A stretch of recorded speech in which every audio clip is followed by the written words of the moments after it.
Shalom, everybody, and welcome back to Insights in the Parsha of the Week, Parshat Shabbat, Parshat Tissa, which is also Shabbat Para, the Shabbat after Purim, which is something very special.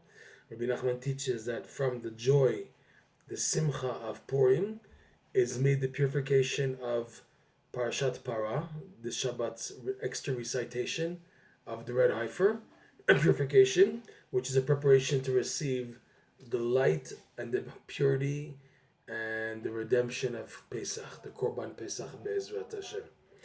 So this parsha, it's unbelievable because right after the big joy and miracle of Purim, we go into the golden calf. Like we go backwards. What in the world? It's like you had a big miracle, you have Purim, but then we recite the parsha, which deals with the Jews falling to the lowest of levels into the level of the golden calf. But in reality, the golden calf activated a higher level of compassion. And this higher level of compassion, noted as the 13 attributes of mercy revealed to Moshe Rabbeinu in this week's parsha, due to the sin of the golden calf, is synonymous with the miracle of Purim also. That it emanates from a higher level of redemption and of compassion from a God that wasn't revealed beforehand. So the parsha of the Purim story and the Parshat Tissa are really connected and unified in this area.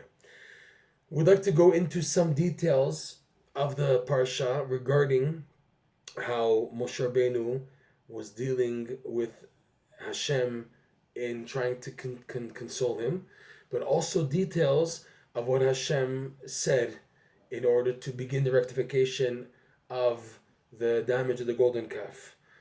First thing, once Moshe Rabbeinu convinced Hashem not to destroy the Jews by saying, Hashem, if you forgive the Jews, fine and dandy. And if not, and you have no compassion from them, Vim ayin mechenina misifrecha, blot me out and don't create a new nation from me, because I can't trust that my children will do better. If a table of 3 legs or a chair of 3 legs can't stand, in other words, Avram, Yitzchak, and Yaakov, 3 forefathers, and their descendants can't stand with the merit of Avram, Yitzchak, and Yaakov. That's the idea of the 3 legs. So I'd expect me, Moshe Rabbeinu, only on 1 leg for my chair to stand, then for my descendants should come the continuation of Am Yisrael.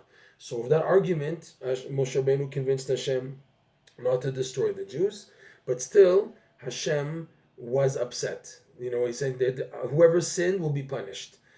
So let's take a look. There's some details here that require some research and questions that pop up. Take a look in the Parsha, chapter 33, okay? It says that when the nation heard that Hashem said, I will no longer be with them, because the divine presence is so high that any tiny taint of the Jewish people can activate Hashem's extreme anger, because such a high level of holiness of the divine presence is traveling with them. So if now they don't match that level, Hashem will get angry and destroy them. So Hashem says, I'm going to send an angel instead to be with the Jewish people. That way it's not as severe. And in other words, it's really for their benefit. Because if now a higher level of holiness is traveling with them, is with them, the divine presence, and they act again like they did the golden calf, Hashem's anger is activated. Okay, so Hashem says that, and when the Jews heard that Hashem is not going to be traveling with them, so the verse reads, 1 second, verse number 4, chapter 33, verse number 4. Vayishma ha'am et hadavar hara hazeh. So the nation heard this bad thing that Hashem said He's no longer going to be traveling with the Jews. His presence, His divine presence, will no longer be with them. Vayit abalu, the Jews mourned. Velo shatu ish edyo alav, and no person, no man placed the edyo is translated as the crown. What crown? As we know, that when the Jews declared, whatever Hashem tells us to do, we will do and we will listen. So each Jew received 2 crowns from 600,000 angels. 600,000 angels descended. The Gemara says this in Masachet Shabbat, and placed on the head of each Jew a crown for we will do what they said we will do, and a second crown for we will listen. So the Jews were mourning when they heard that Hashem's divine presence, which brought the Jewish people a lot of light, a lot of joy, but because of the golden calf, Hashem now removed the presence from amongst them, and instead replaced it with his angel. His angel will be with them. Okay? The angel is called Matat, by the way. So the Jews mourned that they now were deserving of this lesser level of divine providence and assistance and presence. So they were mourning, and they did not place the crown. Now the verse reads in the singular, Velo shatu, and they did not ish edyo alav. Each man did not place his crown in the singular. They have two crowns, but the verse says edyo alav. Okay, so one crown. Verse number 5. And more bnei Israel, atem am ksha'oref rega echad ele b'kibecha v'chilitecha. So Hashem said to Moshe, tell to the children of Israel, you are a stiff-necked nation. In one moment, I can, if my presence is amongst you, I will come amongst you and destroy you, because of your stiff-neckedness. So now, hored edyecha me'alecha, remove the crown from you, from your head, and I will know what to do with you. So the commentaries ask, but wait a second, we just saw in verse before that, verse number 4, that they did not place the crown on their head. So why is it saying here, and they should remove the crown? And the next verse, by the way, reads, verse number 6, and the Jews had removed from them the crown, edyam, plurals, their crowns, that they received from Mount Horeb. So what's going on here? There's a question here a bit. So they explain, also Rav Nosson goes into this in detail, that each Jew received two crowns, right? One for Naaseh and one for Nishma. So the commentaries explain, also Rav Nosson explains this idea, the crown for we will do was tainted because of them making the golden calf. So the crown of we will doing was tainted. So they removed on their own initiative the first crown. But Hashem said, it's not enough. They also have to remove the second crown of Nishma.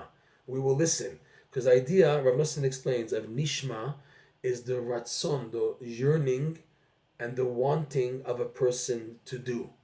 In other words, there's the doing, and it is the ratzon, which is far deeper. And Hashem indicated even that crown has to be removed. So that's why it's in singular twice. The first crown that they, on their own initiative, removed was the crown of Naaseh. And then Hashem said it's not enough. They have to remove the second crown of Nishma also. And then it says in the final verse, and they were removed of their crowns, in plural, edyam.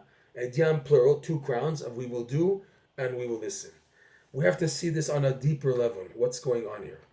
The crown, Rabbi Nachman explains the idea of the keter, and this is also explained in the Kabbalah. The keter that the Jews received for we will do, we'll listen, the concept of the keter was the ability of every Jew to access, in the format of the keter, the infinite light. The infinite light, which is always shining, like Rabbi Nachman says in lesson 24 of the Likutey Moharan, chayut v'shefa. It's sending sustenance and bounty to a person. Everything they need to advance in life is coming from the infinite light. The gateway for that infinite light is called the keter. But how the keter works, as we said this many, many times, and Rabbi Nachman explains it clearly in lesson 24, the way the keter works is that it pushes back a person. The person has a setback, a pushback, and is expected in that pushback and setback not to quote-unquote create a golden calf, to fall, unfortunately, but that's how it is, and in the fall to get back up, and in this process of being pushed back and falling, Hashem then, without the person being aware of it, is filled with the infinite light. That's why the setbacks are a big, big part of a person's progress and process in advancing in life and coming closer to Hashem. If he has no setbacks and downs, he can never advance. It's always like the Zohar says, mate velo mate, in and out, reaching and not reaching. Judaism is about going one step forward and then going back, many steps, and then starting again and going forward, advancing more and then being pushed back again. Okay, sometimes even farther than you were in the beginning. But this is how it is in Judaism, that in order for a person to access the light, he has to have setbacks. If a person thinks Judaism, Breslov, whatever, is all about just light and light and light and advancement, they're wrong.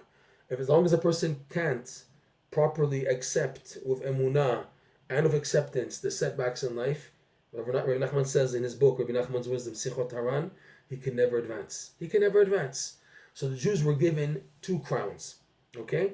The crowns meaning there's a crown for the Naseh, meaning there's an access of Keter on we will do, when you're able to do and try to advance. And then the second Keter is we will listen, which is the Ratzon. The Ratzon, the wanting to do, even when you cannot do. It's far deeper. That's the crown associated with the setbacks. That hidden in the setbacks comes the person's inner desire to come close. Because desire comes when a person is refrained from something, so that builds the cheshek, the ratzon. Like Rabbi Nachman says in lesson 66, it builds the ratzon to advance. So both were taken. The question is why? If now the keter is the key for a person's attaining infinite light, connecting to Hashem's light, so you're taking it away. So the answer is, in this case, the Jews fell so low that they made the golden calf. What does that mean? It's true a person has setbacks and he can fall very low. But when a person falls into despair, which was the case of the Jews with the golden calf, they, because of the situation, the scenario, and the pressure of the Yetzer Hara, like Rashi says, quoting the Midrash and the Gemara, the Satan wanted to mix up the Jews. While Moshe Rabbeinu was up 40 days, 40 nights receiving the Torah, the first tablets, so he made the Jews miscalculate on when Moshe Rabbeinu was supposed to descend. And like Rashi says, made an image of Moshe Rabbeinu's body floating in the air, as if to show, look, see, Moshe Rabbeinu passed away. You have no leader. So the Jews started to freak out. And the Erev Rav, the mixed multitude, convinced the Jews of the golden calf. We need a new leader. So they made the golden calf and they said, Ele Elokecha Yisrael. This is your God, Jewish people. The Erev Rav, the mixed multitude, said to the Jewish people, this is your God. Many Jews fell into it, fell to the trap. Okay? Now this falling in the trap is called, in terminology of the Torah, docheket hasha'ah. When a person doesn't have patience and he pressures the situation. When a person is so under pressure and because of the pressure, he makes a wrong decision, which was the case by the Jewish people. The pressure, due to feeling Moshe Rabbeinu is here no longer, and instead of waiting, Aaron and Hur told the Jewish people, wait. Hur, he was outwardly saying to the Jewish, wait. There's a miscalculation here. They didn't listen. They killed Hur, the mixed multitude. Aaron saw what happened, so he's trying to delay, procrastinate. Okay, everyone bring the gold. Okay, let me build the altar and do everything slowly in order to, as much as possible, delay the idol worshipping and the service of which is a sign of despair, but also out of dechikat hasha'ah. Okay, so when a Jew falls into such a level of despair, so that is blemishing the keter. When you fall, you're expected to get back up. Okay, a person has a setback. Okay, it's a new day. You got to start again. You don't say, okay, I've fallen, so I'm gonna stay here. That's the sign that a person is not worthy for the keter. If a person wants access to infinite light, he has to show that he has a good desire. The good will and desire comes when a person has a setback. Then he says, Hashem, I just want to be a good Jew. I want to come close to you. And even if he falls, but at least he makes a retort, he expresses the pain, and that is a sign and indicator that he will get back and start again. But other people who don't have that, when they crash, they go all the way. We've fallen, let's make a golden calf, let's make an idol, it's finished, it's over. And because they were dochekasha, they were pressured from the situation and made a bad decision, so they crash and fall totally. Rabbi Nachman calls the keter the mesader and meyashev of the mochim, the settling and organization of the mind. That's the purpose of the pushback. It allows for the mind to become settled. A person, when he's advancing and absorbing light, so there's no time to settle his mind because he's just overwhelmed by the light. When they see in heaven, it's too much, the keter puts on its brakes and pushes the person back. Here, the Jews blemished both ktarim, the keter of the naaseh, by doing what they did, and the keter of the nishma. In other words, the action of docheket hasha'ah, that they fell into the situation of making golden calf, but also the ratzon, that they gave up. There's no more Moshe Rabbeinu, he's dead, this is our new God. Why do you say that? How could you fall to such an extreme? Only because the person can't handle the setback.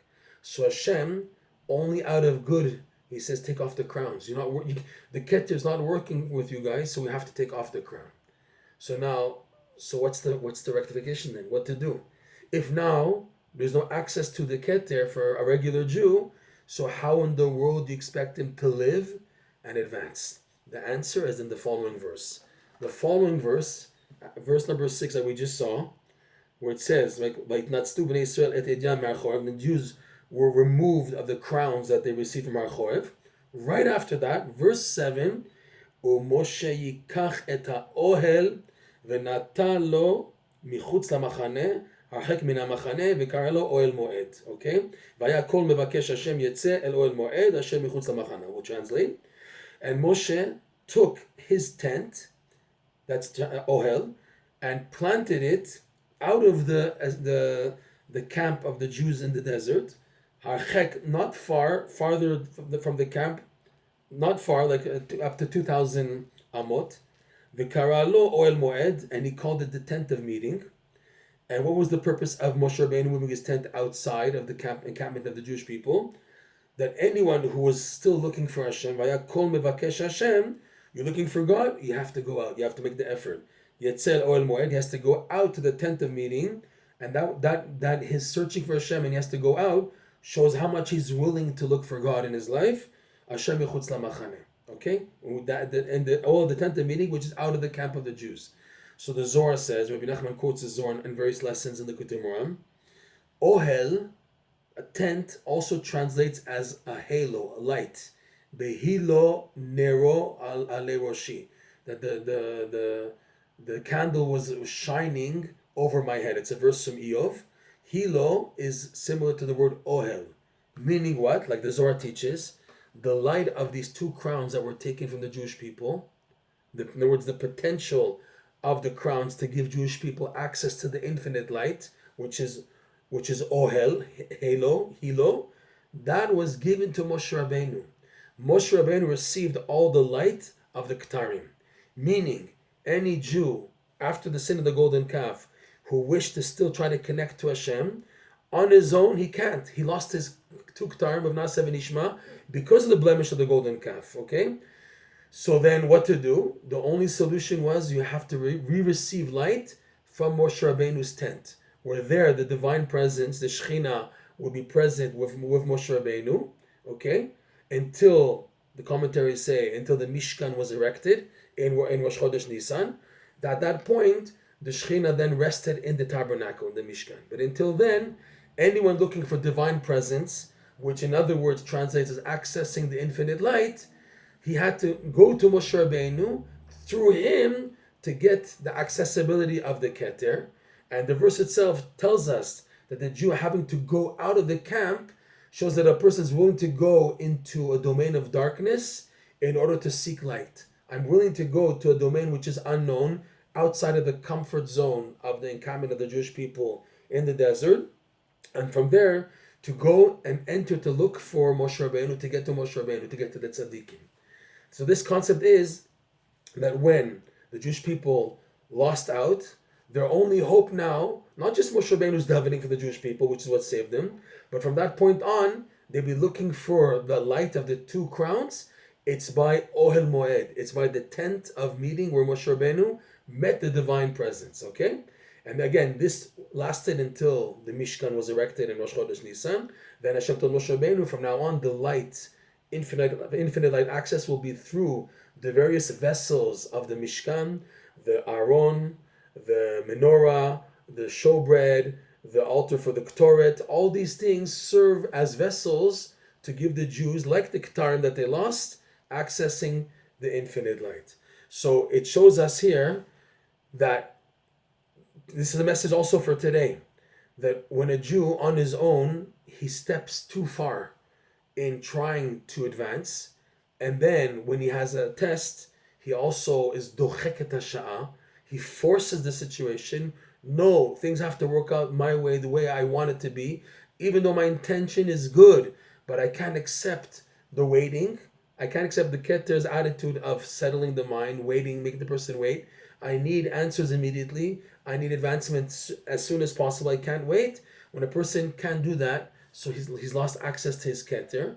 and he has no choice but to find the tzaddikim of the caliber of Moshe Rabbeinu, and from them to seek this light. However, the test here is the encampment of Moshe Rabbeinu and all future tzaddikim is out of the encampment. This is hinted to, by the way, at the end of the Megillah.